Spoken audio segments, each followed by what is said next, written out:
Yes, yani tunaendelea kukaza buti. Nikwambia bwana, sio siri. Hata kama kiatu kikitoka sori, yani tunakaza kamba za viatu, tunakaza mkanda, mwendo mdundo, mpaka tufikie safari ambayo wengi wanapita. Yani safari ambayo tunapishana na watu kibao, ni mradi tufike kule walipofika wale. Lakini leo bwana, kama unavyojua katika social media kuna kuwepo na mambo mengi. Lakini leo bwana, nikupeleke moja kwa moja kwa mwanadada huyu Zuchu ama Zura Othman Sudi, ama ukipenda mwite mke wa Diamond Platinum aka Simba, kutokea katika lebo ya WCB.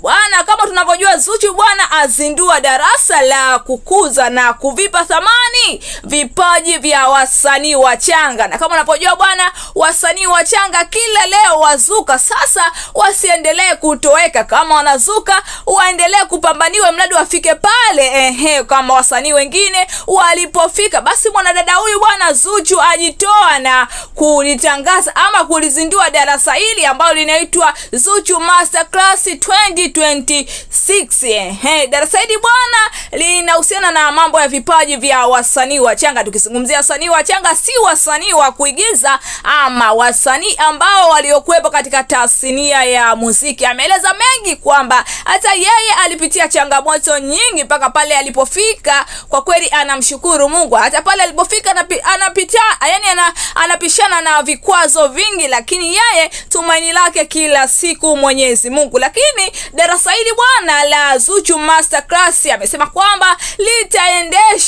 litaendeshwa katika ofisi za makao makuu ya benki ya CRDB iliyopo jijini Dar es Salaam, ambapo lakini usajili wake utafanyika katika hii benki kuu ina matawi yake. Yani tawi lolote la CRDB benki utapatikana pale usajili. Kama wewe msanii wa tasnia ya muziki mchanga, unaweza pale kujiandikisha, lakini ada yake amesema ni shilingi 500,000 tu, ambapo utapata mafunzo, yani mafunzo kwa vitendo katika tasnia